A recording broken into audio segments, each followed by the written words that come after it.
Bienvenue sur la chaîne Histoire du soir. Ici, nous explorons des événements historiques pour vous aider à vous endormir facilement. Abonnez-vous et mettez un pouce en l'air. Et à la fin du récit, vous serez plongé dans un sommeil profond. Fermez les yeux, l'histoire commence. Imaginez le début du XXe siècle, lorsque le monde est à l'aube de changements significatifs, capables de transformer à jamais la vie de l'humanité. Cette époque est remplie d'ambition et d'espoir pour l'avenir, alors que le progrès technique ouvre de nouvelles possibilités, suscitant l'admiration de millions de personnes. La révolution industrielle est déjà profondément enracinée dans la société. L'électricité remplace lentement les lampes. À gaz, les automobiles commencent à évincer les voitures à cheval. Et les gens, impressionnés par les nouvelles réalisations, aspirent à des records et à des projets grandioses. Ce qui était irréel hier devient la réalité familière de notre temps. À une place particulière dans ce monde se trouvaient d'énormes paquebots océaniques, incarnant toute la puissance et la grandeur du progrès technique. Des gens du monde entier suivaient leur construction et leur lancement, admirant les dimensions, la vitesse et le luxe de ces navires. Les voyages en mer avaient cessé d'être une épreuve. Ils étaient devenus un symbole de statut, de confort et de succès. Les paquebots océaniques représentaient les rêves humains de conquête de la nature et le triomphe de la raison et de l'ingénierie sur les forces élémentaires. Dans cette atmosphère d'admiration générale et d'attente de grandeur, le célèbre paquebot Titanic a vu le jour. Il est devenu une légende même avant son premier voyage, étant le plus grand et le plus luxueux des navires jamais construits. Les gens étaient convaincus qu'un navire aussi majestueux ne pouvait pas être vaincu par les forces de la nature.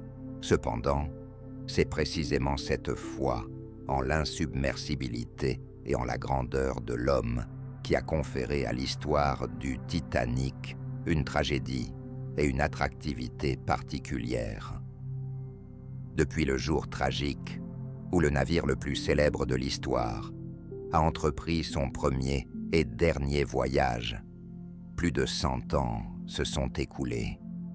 Mais pourquoi l'histoire du Titanic suscite-t-elle encore un tel intérêt profond? Pourquoi le processus de sa construction, son luxe et les destins de ses passagers continuent-ils de nous fasciner?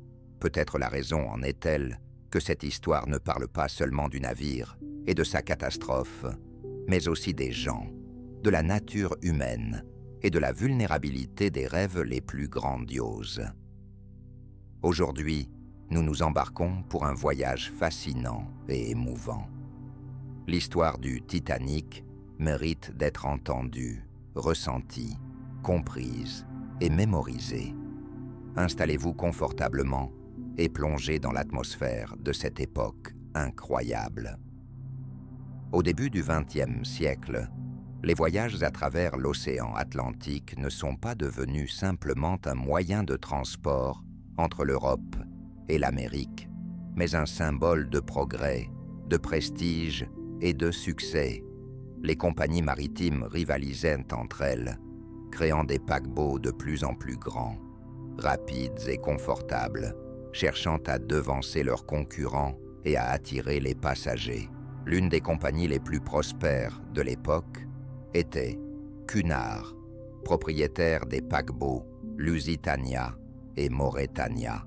Ces navires étaient considérés comme de véritables merveilles techniques, capables de traverser l'Atlantique à une vitesse étonnante pour l'époque, ce qui a valu à la compagnie le prestigieux prix la Ruban Bleu de l'Atlantique. La compagnie Cunard occupait fermement des positions de leader en se concentrant sur la vitesse de traversée de l'océan. En revanche, White Star Line a choisi une stratégie différente. Au lieu de se lancer dans une course au record de vitesse, la direction de l'entreprise a mis l'accent sur un confort inégalé, le luxe et la taille des navires, qui devaient attirer des passagers fortunés. Le directeur de la compagnie, Joseph Bruce Ismay, et le directeur du chantier naval, Harland & Wolff, William Peary, ont convenu de la construction d'une série de 3 géants paquebots qui devaient incarner les ambitions de leur créateur. Ces navires ont été nommés Olympic, Titanic et Britannic. La compagnie White Star Line a confié la réalisation du projet au meilleur chantier naval de son époque, à Belfast, en Irlande du Nord. Le principal concepteur était l'ingénieur talentueux et respecté Thomas Andrews. Andrews n'était pas seulement un ingénieur exceptionnel, mais il avait également la capacité de remarquer même les détails les plus insignifiants. Grâce à ses efforts, le Titanic et ses navires frères ont non seulement acquis un aspect magnifique, mais ont également bénéficié d'une structure intérieure soigneusement pensée. La conception des nouveaux paquebots était basée sur les dernières avancées de l'ingénierie du début du XXe siècle. La construction du Titanic comprenait un double fond, une coque en acier robuste et un système innovant de cloisons étanches, divisant le navire en 16 compartiments indépendants. En théorie, il était prévu que même des dommages à 4 compartiments ne compromettraient pas la flottabilité et que le navire resterait à la surface suffisamment longtemps pour évacuer les passagers. Cette innovation était si significative qu'elle a conduit la presse et le public à considérer le Titanic comme pratiquement insubmersible, bien que la compagnie n'ait jamais officiellement utilisé ce terme. Thomas Andrews supervisait personnellement la construction de chacun des navires, visitant régulièrement le chantier naval, observant les ouvriers et proposant de nombreuses petites améliorations pour garantir la sécurité et le confort maximaux des futurs passagers. Grâce à son attention, le Titanic a atteint une harmonie étonnante entre esthétique et fonctionnalité, ce qui en a fait le navire le plus luxueux et majestueux de son époque. Le premier à être mis à l'eau fut l'Olympic, le frère aîné du Titanic, et son début d'exploitation réussi a confirmé la justesse du choix fait, apportant à la compagnie une confiance supplémentaire pour l'avenir. Ensuite, il était temps pour le Titanic. La construction de ce géant, qui a commencé en mars 1909, a duré un peu plus de 2 ans et a nécessité des centaines de milliers de plaques d'acier, plus de 3 millions de rivets et le travail de milliers d'ouvriers. Les dimensions du Titanic impressionnaient ses contemporains. Sa longueur était de 269 mètres, sa largeur de 28 mètres et son déplacement dépassait 46 000 tonnes. C'était un véritable chef-d'œuvre technique, suscitant l'enthousiasme et l'admiration du public. Malgré sa grandeur et la prétendue invulnérabilité de sa construction, aucun des créateurs ne pouvait imaginer que le navire allait connaître une destinée tragique. Au moment où le Titanic a été mis à l'eau, son avenir semblait radieux et prometteur. Les gens croyaient qu'un tel miracle d'ingénierie ne pouvait être vaincu par les forces de la nature. Cependant, une nuit à venir allait ébranler cette confiance et faire du Titanic l'un des navires les plus tristement célèbres de l'histoire. Lorsque la construction du Titanic a débuté à Belfast, au chantier naval Harland & Wolff, elle a attiré l'attention non seulement des habitants locaux, mais de toute la Grande-Bretagne.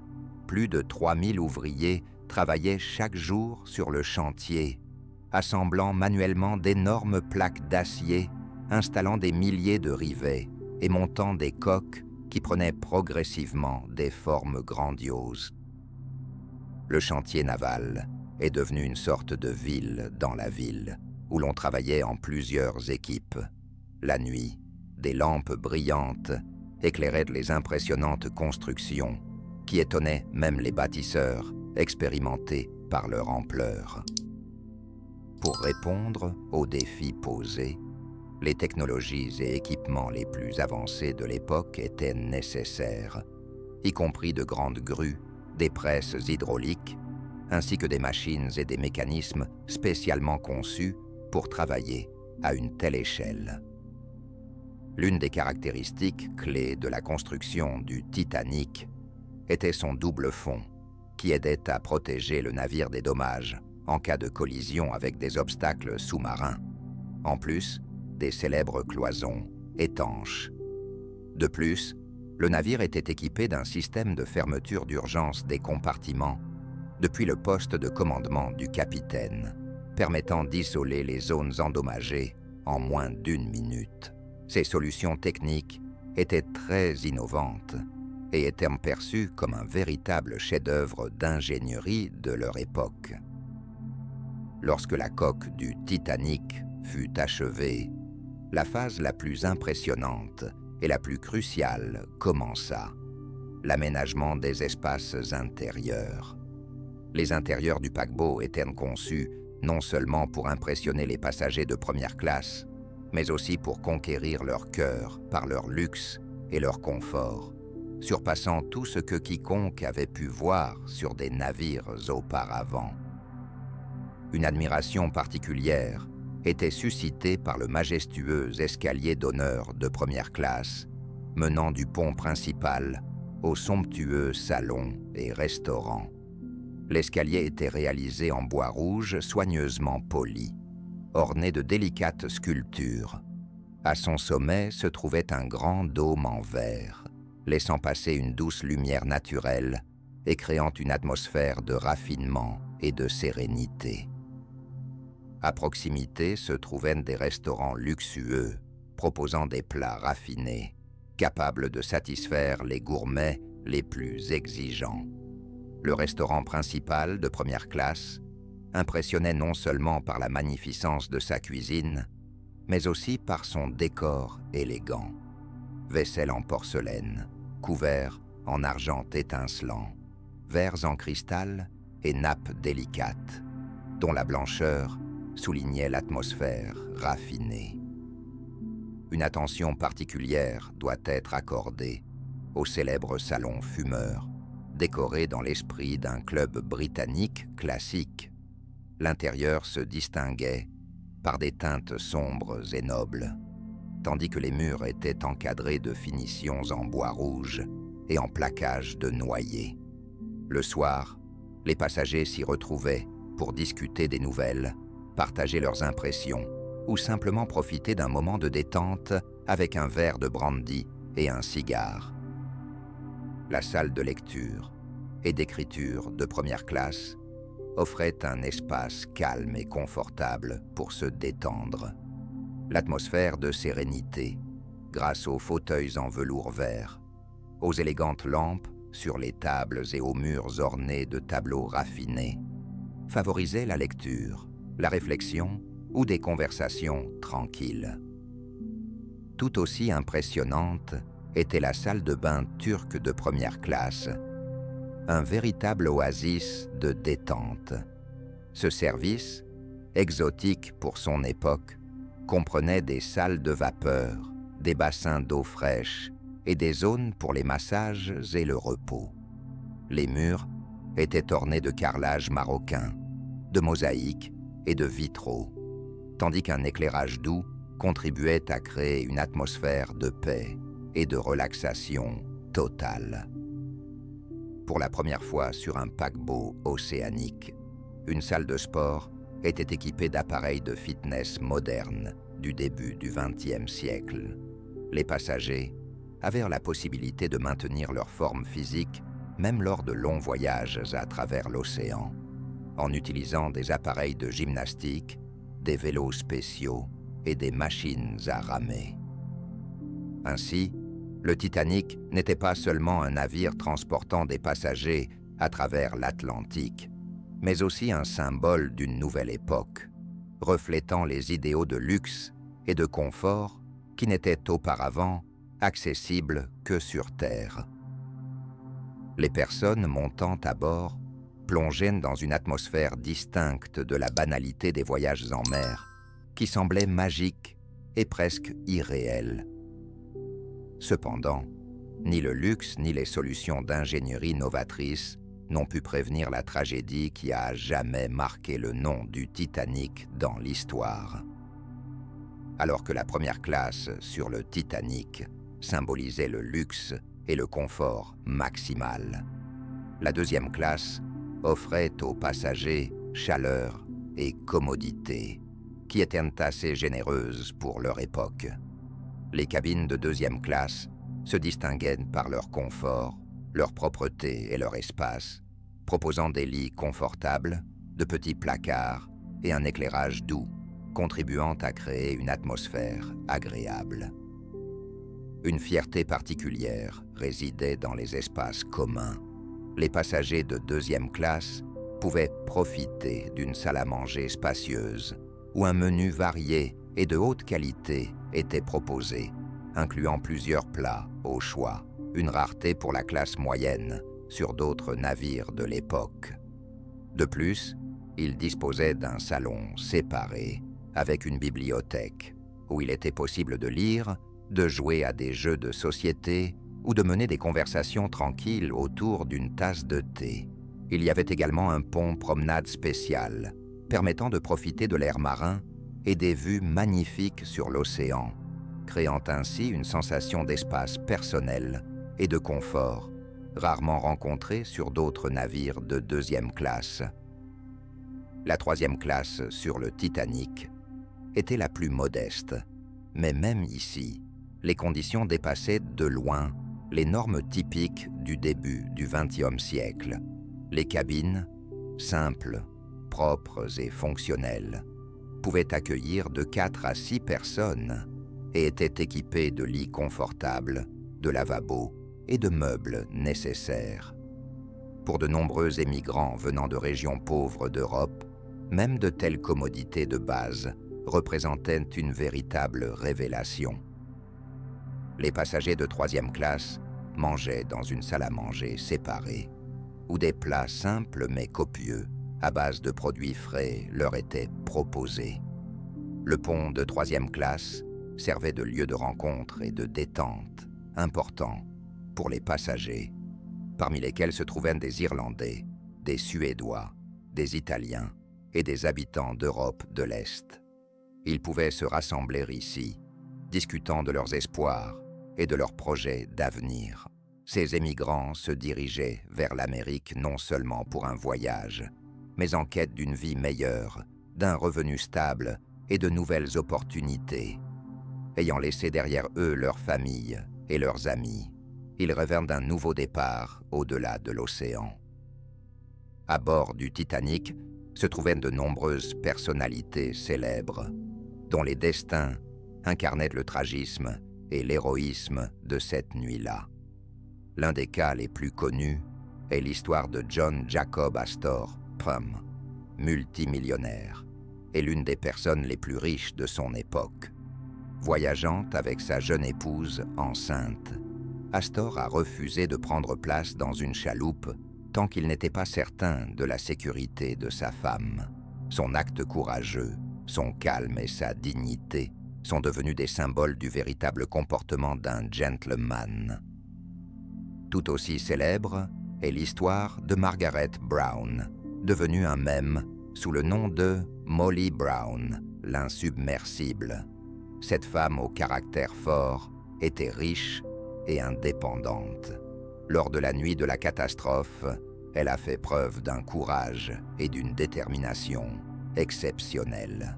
Dans une chaloupe de sauvetage, Brown a organisé de l'aide pour les survivants et a encouragé les autres passagers, s'efforçant de faire revenir la chaloupe pour ceux qui étaient restés dans les eaux glacées. Après la tragédie, elle est devenue l'une des principales défenseurs des droits des passagers et a milité activement pour améliorer la sécurité des voyages en mer. Une autre figure marquante était le millionnaire et mécène Benjamin Guggenheim, qui a fait preuve d'un étonnant sang-froid. Réalisant que le navire coulait et qu'il n'était plus possible de sauver qui que ce soit, il s'est habillé d'un élégant costume de soirée et s'est dirigé vers le salon avec son valet, déclarant qu'il était prêt à affronter son destin comme un véritable gentleman. Une autre histoire émouvante concerne la famille Goodwin, composée de Frédéric et Augusta, et de leurs 6 enfants. Ils se sont rendus en Amérique, espérant une nouvelle vie, mais hélas, aucun d'entre eux n'a survécu. Leur triste sort incarne de nombreux destins similaires d'émigrants, aspirant à un rêve, mais qui n'ont jamais atteint la terre promise. Les destins liés à l'histoire du Titanic ont transformé la tragédie en un drame profondément humain, illustrant à la fois les meilleures qualités de notre caractère, courage, altruisme et honneur, ainsi que les rêves restés inachevés dans les eaux glacées de l'Atlantique. Ce sont précisément ces histoires personnelles qui nous touchent encore aujourd'hui, nous faisant prendre conscience de la fragilité de nos espoirs et de nos aspirations face à un destin imprévisible. Le 10 avril 1912, à Southampton, dans cette ville portuaire du sud de l'Angleterre, régnait une atmosphère particulière. La matinée était fraîche et d'un gris mélancolique, l'air était chargé de l'anticipation d'un événement grandiose. Ce jour-là, le plus grand et le plus luxueux paquebot de l'époque, le Titanic, commençait son premier voyage à travers l'Atlantique vers New York. Des centaines de personnes s'étaient rassemblées sur le quai. Passagers, leurs proches, journalistes et habitants désireux d'apercevoir cette merveille. Les sons des voix se mêlaient aux cris des mouettes, aux signaux des autres navires et au bruit des charrettes apportant les bagages à bord. L'équipage sur les ponts s'affairait aux dernières préparations, vérifiant chaque détail et rangeant soigneusement les affaires des passagers pour un départ parfait. Les passagers de première classe montaient avec assurance les passerelles, accompagnés de stewards et d'assistants, affichant dignité et une excitation contenue à l'idée du voyage à venir. Les familles de 2e et 3e classe s'agitaient, veillant à ne pas se perdre dans la foule, tout en tenant fermement leurs billets et effets personnels. Parmi eux se trouvaient ceux qui partaient vers de nouveaux rêves et une nouvelle vie, ainsi que des passagers en voyage d'affaires, en vacances ou pour des raisons familiales. Précisément à midi, un puissant coup de klaxon retentit, signal du début du grand voyage. Peu à peu, l'énorme paquebot commença à s'éloigner du quai. Sur le port, les gens agitaient les bras, des mouchoirs et des chapeaux, criant des vœux de bonne chance et de voyage en toute sécurité. À bord du Titanic, de nombreux passagers sont sortis sur le pont pour faire leurs adieux à leurs proches et jeter un dernier regard sur la côte anglaise, sans se douter que cette séparation serait définitive pour la plupart d'entre eux. Le soir même, le paquebot fit une escale à Cherbourg, sur la côte nord de la France. Le port s'avérant trop peu profond pour un tel géant, les passagers rejoignaient le navire à bord de petites embarcations. De nouveaux passagers montèrent à bord, y compris des Européens et des Américains fortunés en voyage d'affaires ou en vacances en Europe. Au final, un peu plus de 200 nouveaux passagers embarquèrent sur le Titanic, parmi lesquels se trouvaient de nombreuses personnalités célèbres. Après cela, le paquebot poursuivit sa route vers l'Irlande. Le matin du 11 avril, le Titanic arriva à Queenstown, aujourd'hui connu sous le nom de Cobh. C'est ici que montèrent à bord les derniers passagers, principalement des émigrants irlandais, cherchant une vie meilleure de l'autre côté de l'océan. L'atmosphère dans le port était sensiblement différente de celle de Southampton et Cherbourg. Il y régnait plus d'excitation et d'espoir, mais aussi de tristesse, car beaucoup prenaient la conscience qu'ils pourraient ne jamais revenir chez eux. Après un bref arrêt, le Titanic quitta l'Europe et se dirigea vers l'ouest, à travers l'océan Atlantique vers les côtes américaines. À bord, un calme s'installa progressivement.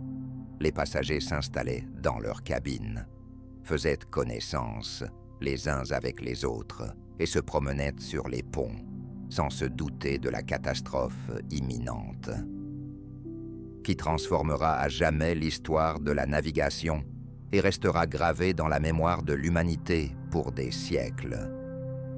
Après avoir quitté Queenstown, une atmosphère paisible de voyage océanique s'installa à bord du Titanic.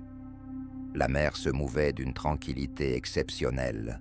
L'air était clair et presque sans vent, et l'énorme paquebot avançait majestueusement vers l'ouest. Pour la plupart des passagers, les premiers jours furent un temps de sérénité et de plaisir. Les soirées en première classe devenaient particulièrement chaleureuses lorsque, après le dîner dans le restaurant chic, les passagers se rassemblaient dans les salons, échangeant sous les notes douces de la musique de l'orchestre, accompagnés de conversations, de plaisanteries et de rires.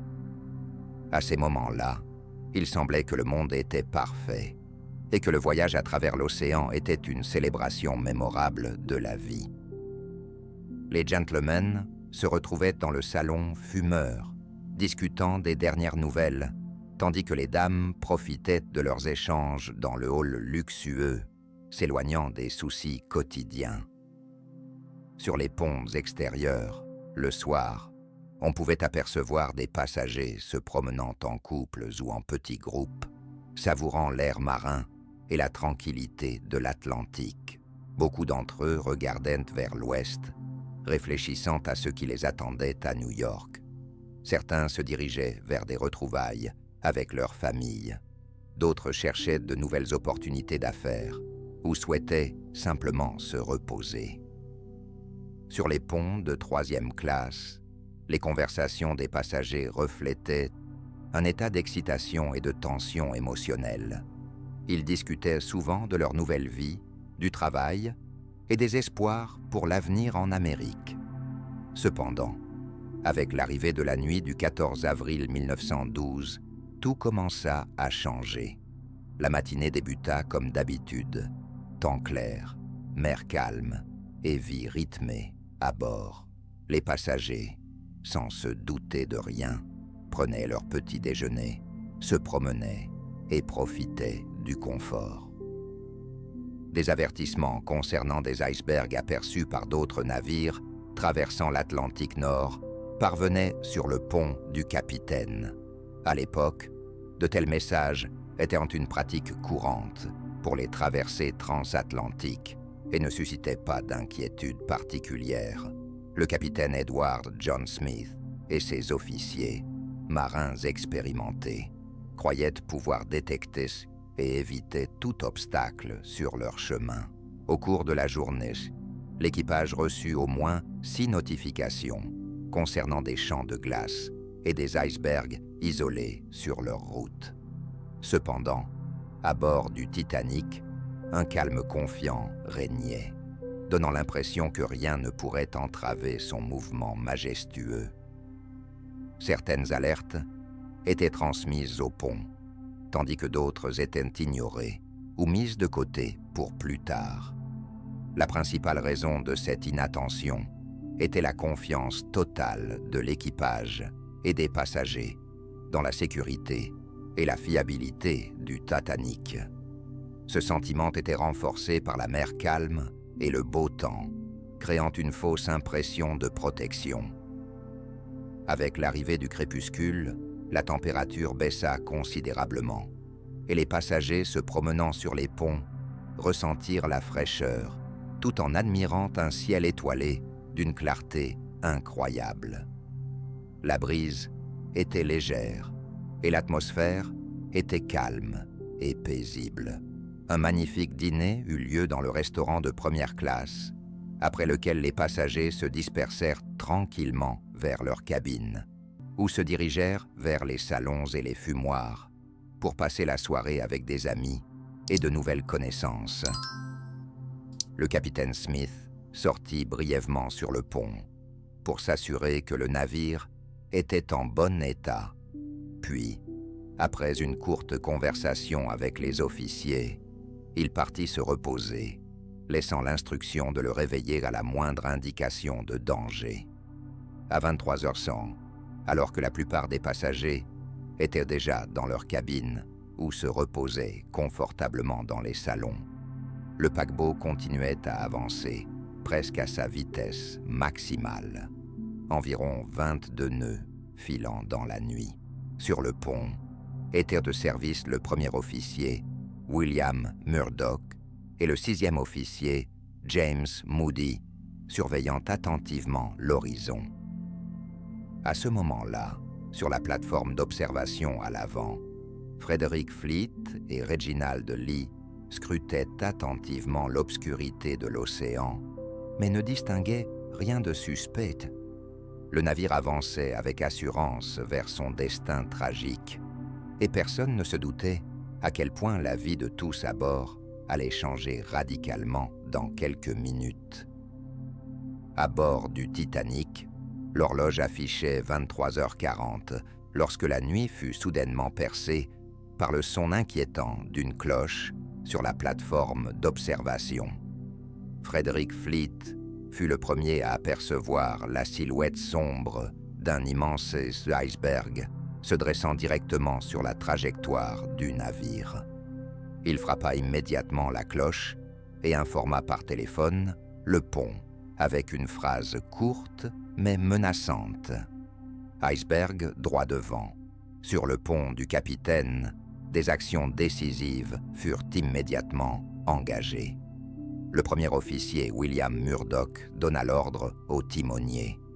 À droite tout en ordonnant d'arrêter les moteurs et de donner pleine marche arrière. Cependant, malgré ses énormes dimensions et sa grande vitesse, le paquebot se révéla trop peu manœuvrable. Le navire commença un lent virage, mais il n'y avait déjà plus de temps pour éviter la collision. L'iceberg glissa lentement le long du flanc droit, et ses imposantes saillies glacées heurtèrent le corps en acier avec un bruit terrible, laissant une longue série de petites mais dangereuses voies d'eau. Pour les passagers à l'intérieur, la collision fut à peine perceptible. Beaucoup ne ressentirent qu'un léger choc et entendirent un grondement sourd, tandis que certains ne remarquèrent rien, continuant à se reposer tranquillement, sans se douter du danger sérieux qui les menaçait. La situation sur le pont et dans les compartiments inférieurs du Titanic était complètement différente. Le capitaine Edward John Smith, immédiatement appelé sur le pont, évalua rapidement l'ampleur de l'incident. Il envoya le chef constructeur Thomas Andrews et plusieurs officiers vérifier les dégâts. L'équipage descendit rapidement et découvrit que l'eau de mer froide remplissait rapidement les compartiments. Peu après l'examen initial, Thomas Andrews comprit la terrible vérité. Trop de compartiments étaient endommagés, plus de 4, ce qui signifiait la perte inévitable du paquebot. Sur le pont, le capitaine Smith et Andrews eurent une conversation difficile mais calme. Thomas Andrews informa le capitaine que le Titanic était condamné et qu'ils avaient au maximum 2 heures pour évacuer les passagers. Pour le capitaine Smith, la prise de conscience de la catastrophe imminente fut un coup dur, mais il garda son sang-froid et donna immédiatement l'ordre de préparer les canaux de sauvetage et de commencer l'évacuation. Sur les ponts supérieurs, un calme total régnait. Les passagers accueillirent initialement la nouvelle de la collision avec l'iceberg avec une certaine sérénité. Beaucoup continuaient à jouer aux cartes, à écouter de la musique ou à se reposer dans leur cabine, considérant l'incident comme un simple désagrément. L'équipage faisait tout son possible pour prévenir la panique, rassurant les passagers et leur assurant qu'il n'y avait pas de danger. Progressivement, la situation commença à changer. Les gens remarquèrent que le navire s'inclinait légèrement en avant et sur le flanc droit. Les passagers de 3e classe, sentant que quelque chose n'allait pas, commencèrent à monter depuis les ponts inférieurs, inquiets, car l'eau commençait à inonder leur cabine. Sur les ponts, la tension montait. Les passagers se regroupaient et posaient des questions aux membres de l'équipage. Certains commencèrent à enfiler des gilets de sauvetage. Les passagers de 1re classe restaient calmes, jugeant peu probable qu'un si grand et fiable navire se trouve réellement en danger sérieux. À mesure que l'équipage commençait à préparer les canots de sauvetage pour leur mise à l'eau et que les équipes devenaient plus insistantes, les passagers commencèrent à réaliser la gravité de la situation. Cependant, la panique ne se manifestait pas encore. À la place, une incertitude générale et une inquiétude étaient palpables. L'orchestre du Titanic jouait des mélodies apaisantes, essayant de maintenir la confiance des passagers et d'éviter la panique. Les stewards et les officiers circulaient parmi les passagers, les rassurant et les aidant à se préparer à l'évacuation. En même temps, beaucoup à bord continuaient d'espérer une issue favorable à la situation. Le calme laissa progressivement place à l'inquiétude et à la prise de conscience que le navire était réellement en train de couler. Le temps passait et les passagers, qui quelques heures plus tôt profitaient du luxe et du confort, se tenaient avec confusion sur les ponts, réalisant que cette nuit serait la plus terrifiante de leur vie. Lorsque l'équipage comprit l'inévitabilité de la perte du Titanic, l'évacuation commença sur les ponts supérieurs. La situation était compliquée par une pénurie catastrophique de canots de sauvetage. Selon les règles de l'époque, leur nombre dépendait non pas du nombre de passagers, mais de la taille du navire. Personne ne s'attendait à ce qu'un si grand paquebot puisse sombrer si rapidement. Au final, il n'y avait que 20 canots à bord, un nombre insuffisant même pour la moitié des passagers et membres d'équipage. L'équipage commença à préparer les canots de sauvetage pour leur mise à l'eau vers minuit, en donnant la priorité aux femmes et aux enfants. Les officiers sur les ponts s'efforçaient de maintenir l'ordre et d'éviter la panique. Cependant, même à ce moment critique, de nombreux passagers et membres d'équipage ne pouvaient pas réaliser que le navire était condamné, ce qui entraîna le départ de nombreux canots presque vides.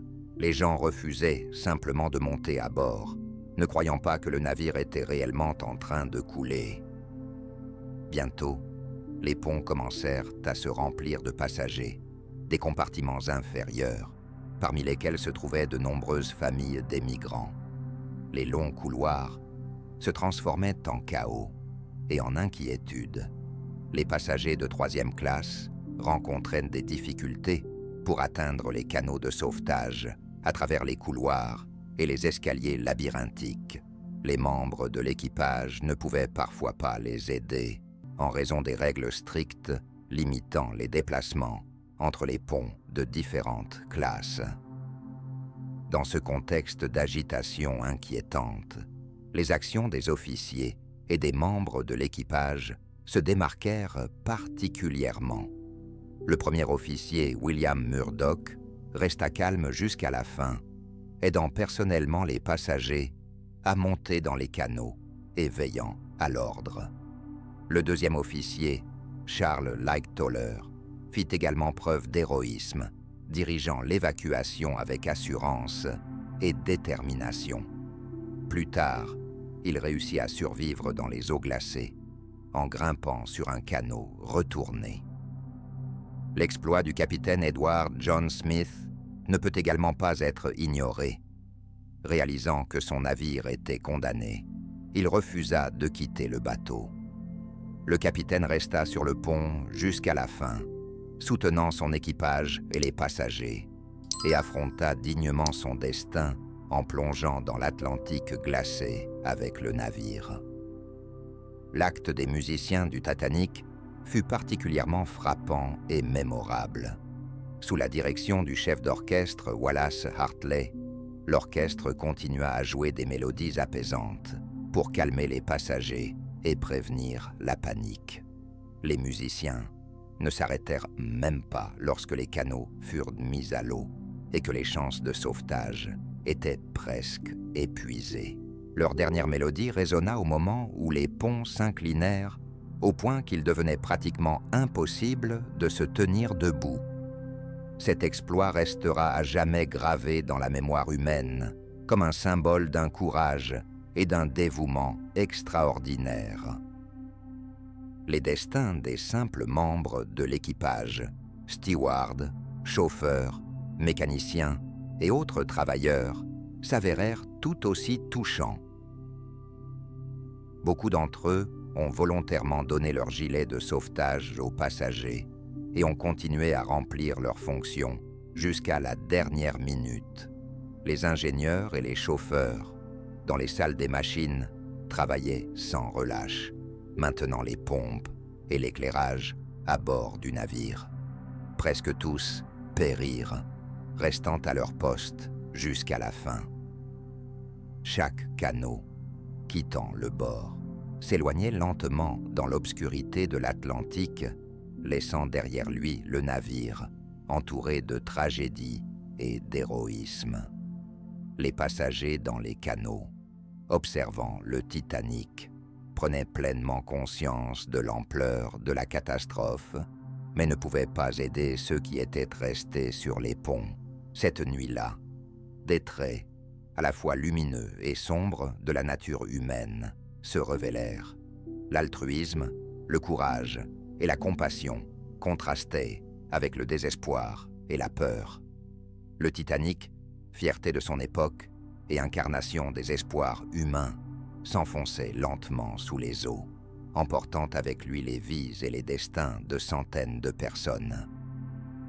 L'histoire du Titanic n'est pas simplement un récit sur un navire et sa catastrophe, c'est un récit des destins de centaines de personnes confrontées à des décisions difficiles où se manifestèrent courage, amour et sacrifice. L'un des épisodes les plus touchants fut le sort des époux Isidore et Ida Strauss.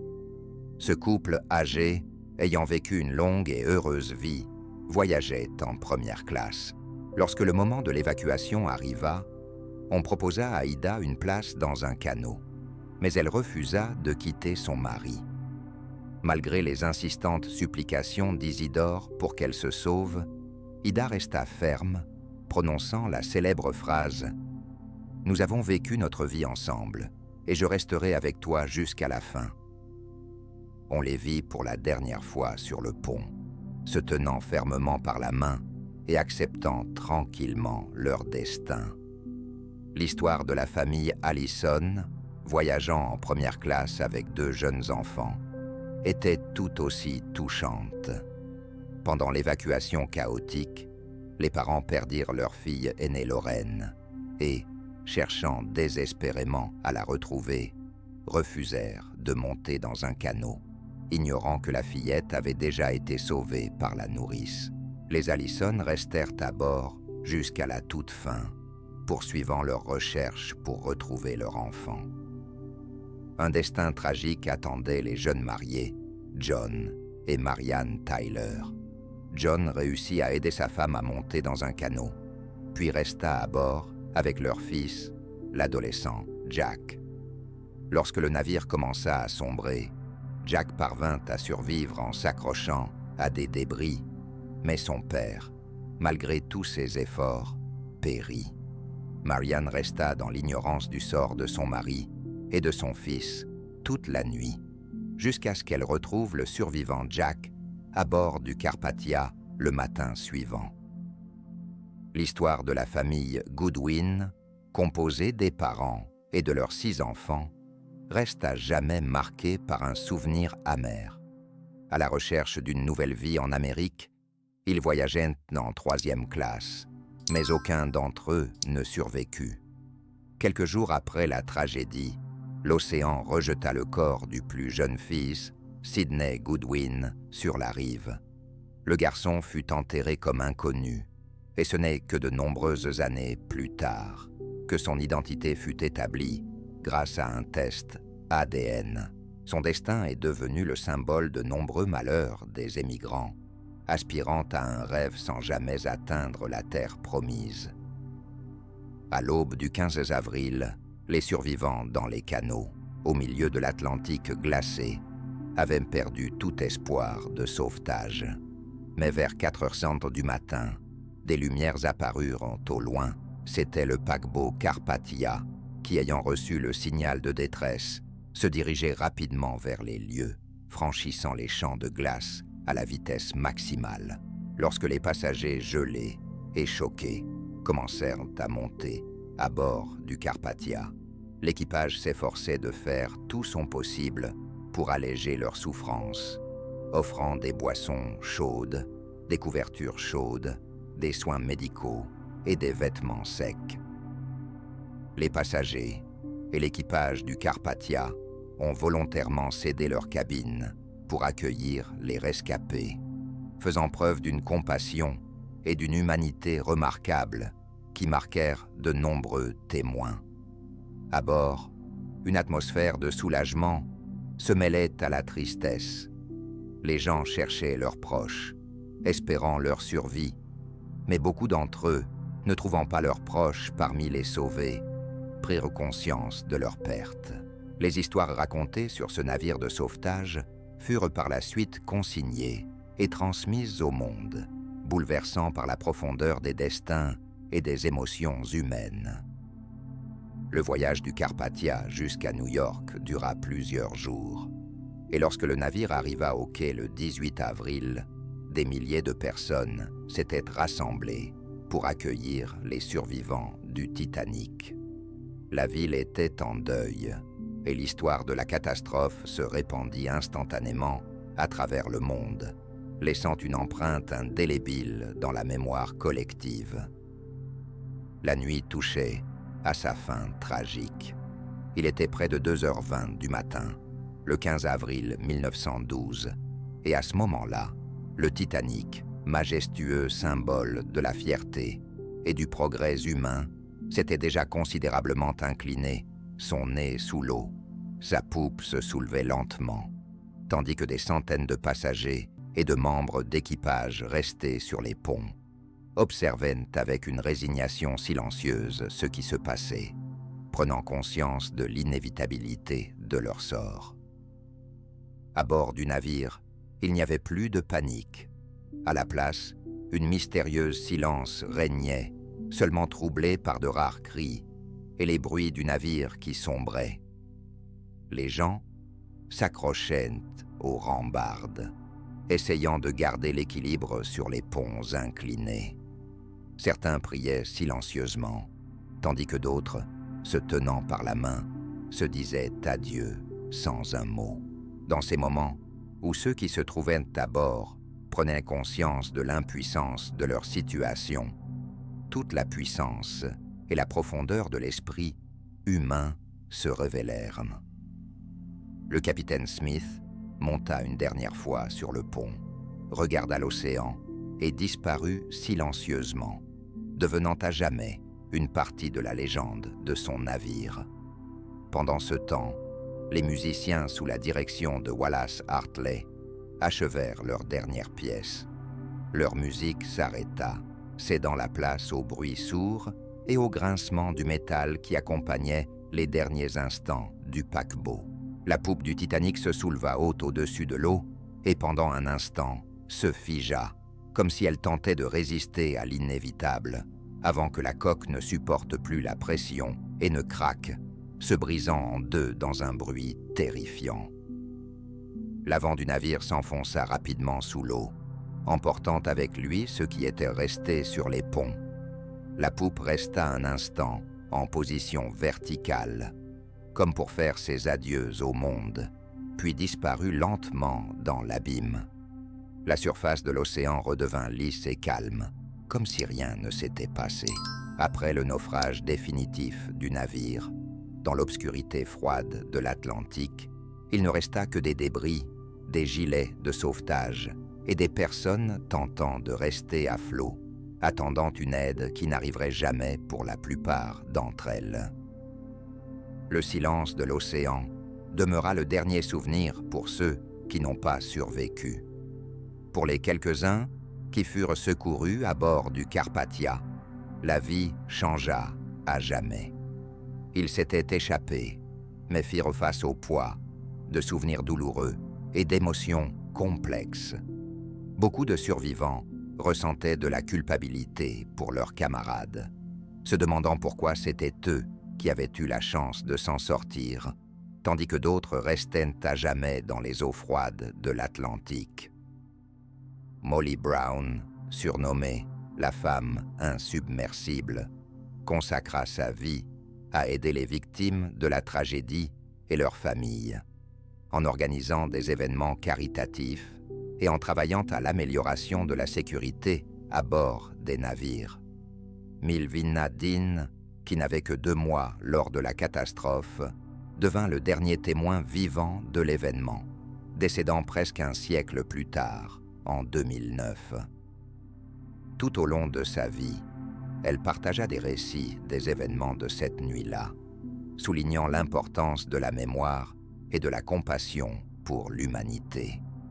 Le fils de John Tyler, Jack, l'un des rares hommes à avoir survécu à la catastrophe du Titanic, relata par la suite la tragédie dans ses mémoires, qui devinrent un matériau historique important. Cependant, le souvenir de ce qu'il avait vécu resta toujours un lourd fardeau, le tourmentant tout au long de sa vie. Les souvenirs de la tragédie à bord du Titanic ont radicalement changé la vie de nombreuses personnes.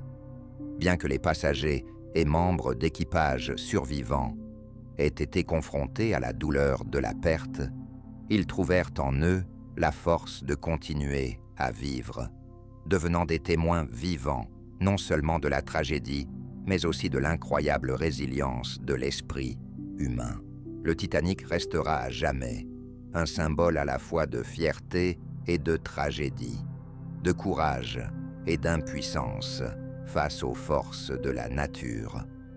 Tant que l'humanité se souviendra de cette histoire, elle rappellera la fragilité de la vie et la nécessité d'apprécier chaque instant.